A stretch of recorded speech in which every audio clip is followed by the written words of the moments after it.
And like you guys say, when somebody goes for a loan or financing or something like that, the best thing that you guys can do is to educate them on like what really comes with that. And so the better somebody can be educated on what it's going to really take and what they should put aside for a general budget. Do your maintenance, man. Do your maintenance. Maybe a little bit more frequently than suggested. Or educate yourself and find, really do the science, get the science, don't speculate. Right. Because most of those maintenance schedules are speculation.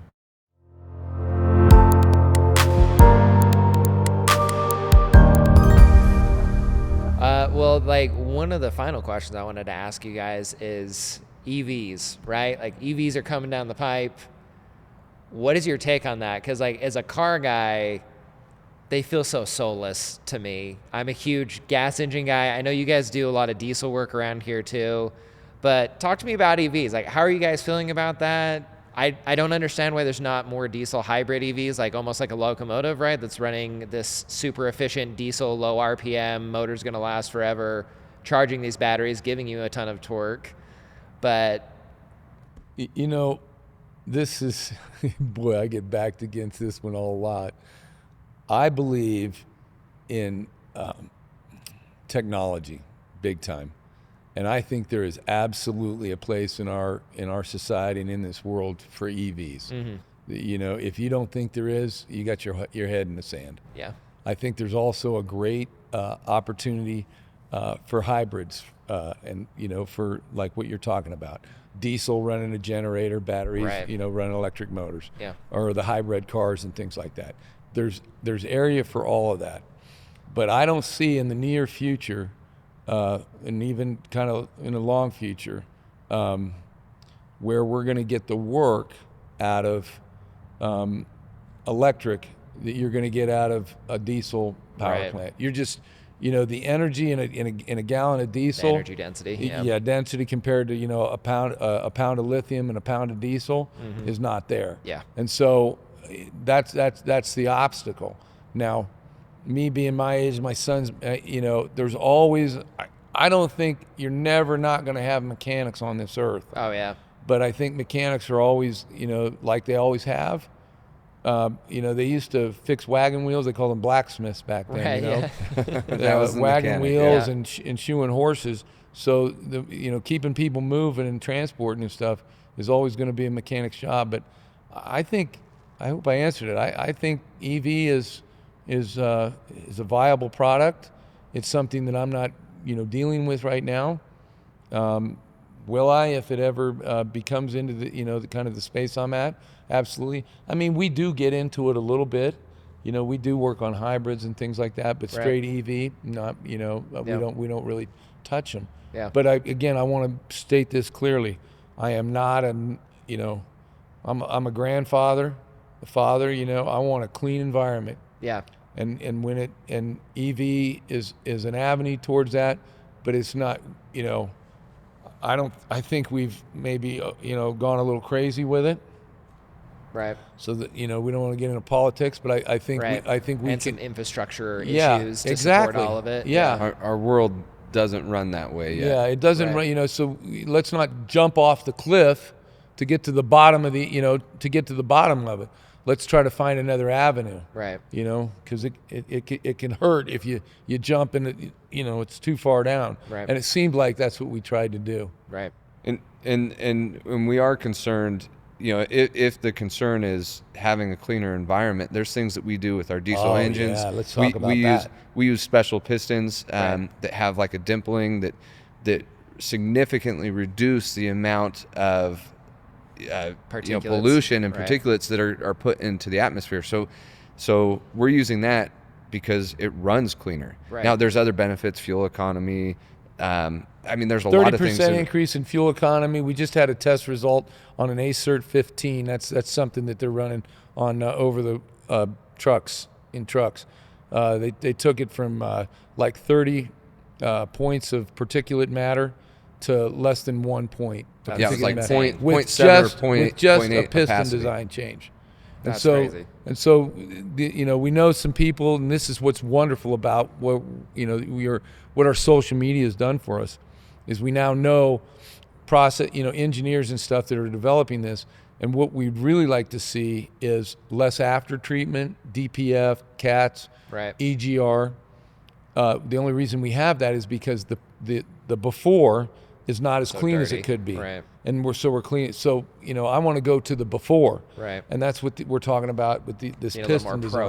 proactive about Right. it Yeah. rather than reactive. And it's super, Exactly. super exciting. I mean, there's a lot of, keep your eyes out. In the next year or two, Yeah. I think we're going to see some things that, I'm carb. surprised OEMs are not picking that up. Well, that's part of the reason that we did the dyno. The dyno is obviously exciting to run and other Right, things like that, and it's cool to test Proof of horsepower and concept. torque. We want But- to prove but, our concept. Yeah, we have a 5-gas analyzer that we're going to hook up to it. Like, we're going to be Oh, able wow, to you guys are see. getting serious. Yeah, we're going to be able to see, like, does the output of what we build being an engine, does that actually translate into more power, but also reduced emissions? Right. And because that's important in our line of work. Ultimately, if we I can think do that, I think that's the golden. I mean, that's for me. That's what it's about. Yeah. Because I work on these vehicles, and we do all the time.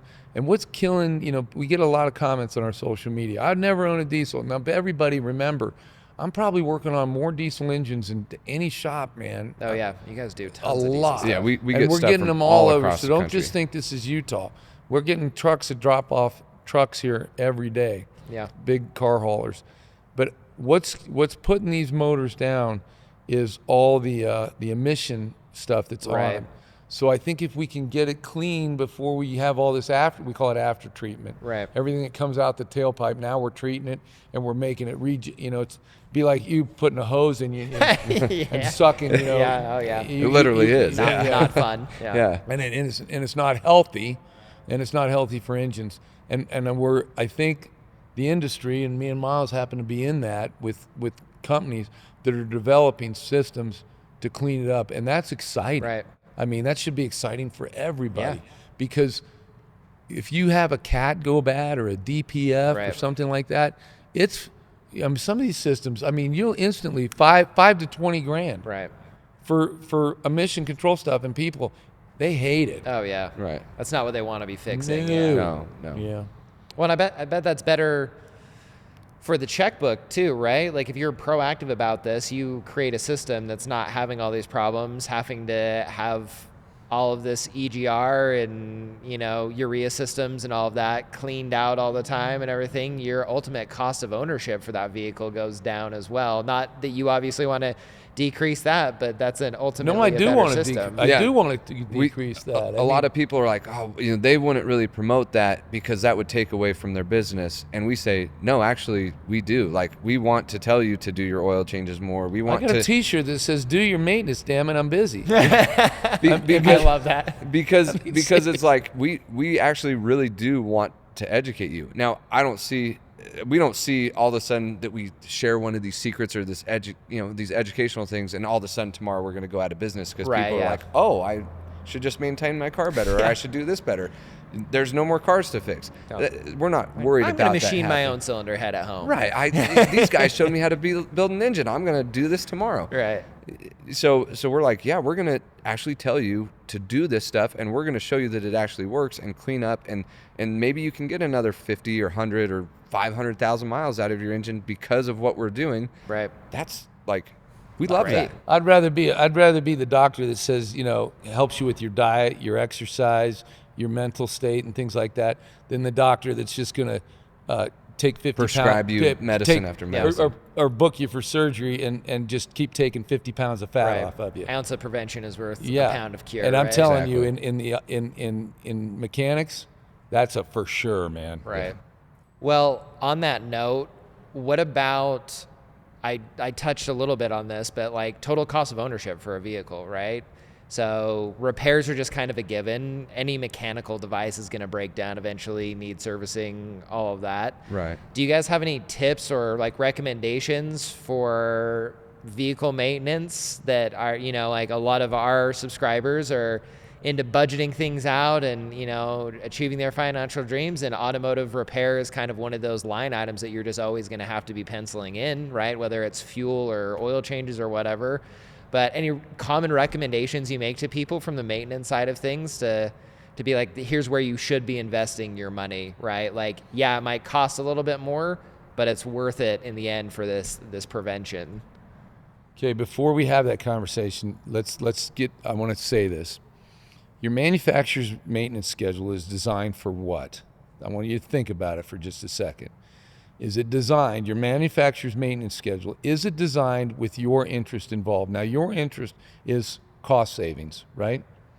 The longevity and durability of that vehicle. I would think that that's every consumer's really, For sure. Do you think that the manufacturer sell sells you cars. that car and then does a maintenance schedule saying, you do all this stuff, man, you're going to never have to come spend money with us again? Right. Okay? No. No.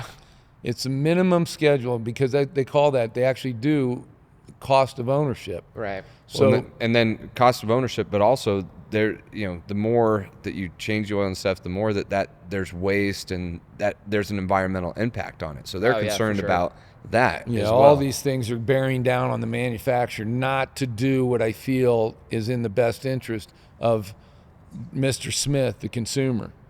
So what I tell people, like on oil changes, which is the most important thing, develop all of our driving habits are about the same. I mean, we're driving 30 miles to work, 30 miles back. We go to church on Sunday. We go into the grocery store. Maybe we take a ride up into the mountains once a month or something like that. So our driving habits are about the same.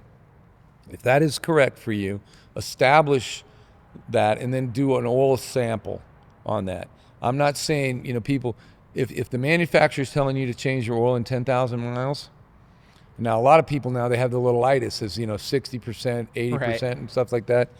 First off, you might want to educate yourself, like, is there a little wizard under the hood going, okay, we're at 55%. We're at thinking 70%, No, it's an algorithm that they build in, and, do you have access to that algorithm? No. Yeah. But mostly based on like run time, start, stop. Like Yeah, it has idle nothing time. to do with Exactly. the actual life. of Right. the Yeah, oil. it has nothing to do with the condition like the of the oil. acidity level Yeah. of the oil. Exactly. So what I'm telling you is do the science, do an oil change or an oil sample analysis, knowing that, it's probably going to be the same unless all of a sudden you change jobs and you're driving twice as far or something like that. Changing your habits. And then establish, okay, I really only need, I'm building up toxins, so to speak, in my oil.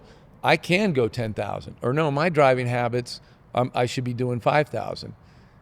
So that would be the first thing I would tell you. That would be the best thing you could do, money spent, establish when should I do my oil change. And then remember, oil isn't the only fluid in your car. Right. You have other fluids, transmission fluid, and those fluid and the filters that clean that fluid out, have those serviced at least as often as the manufacturer.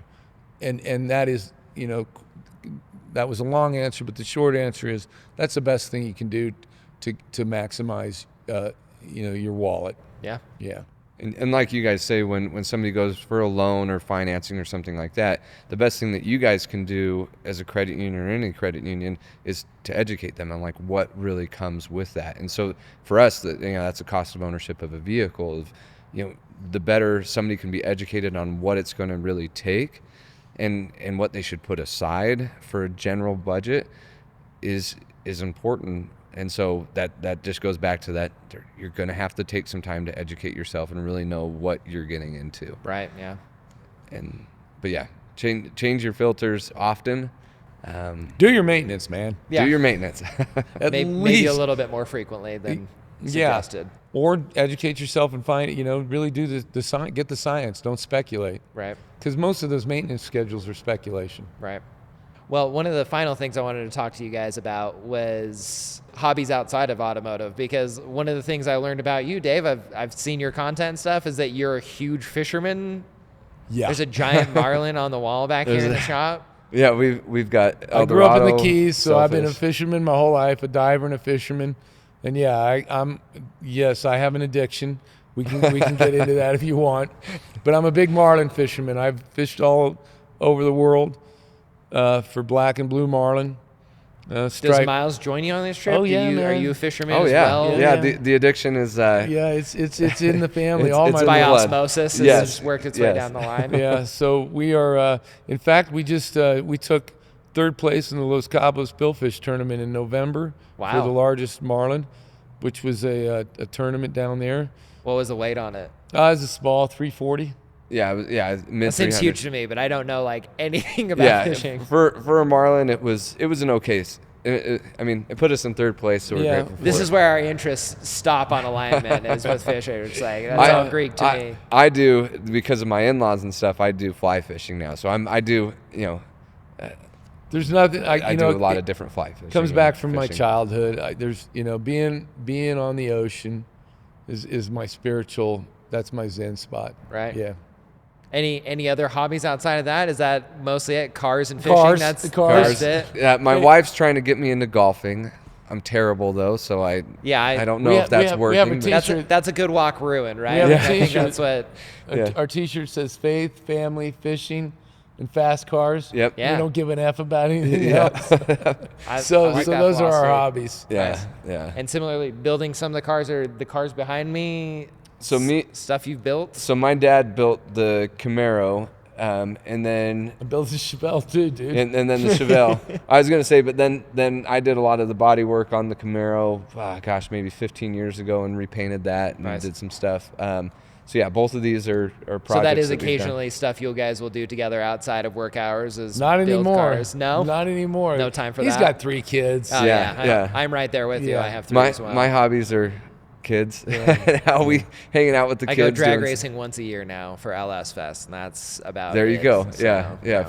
Family is I become used our to hobby. drag race, alcohol, fun, car, but Wow. that's serious stuff. That's a black hole of the universe, yeah. dude. Yeah. So That's a good way to become a millionaire, right? Start as a billionaire and then get into Yeah, auto there you racing. go. Right? Yeah, I like that. Nice. Well, I just wanted to thank you guys for joining us on the podcast today. We'll Thank you. wrap up here, and we'll see you on the next episode of Guiding You Forward. Thank you. thank you.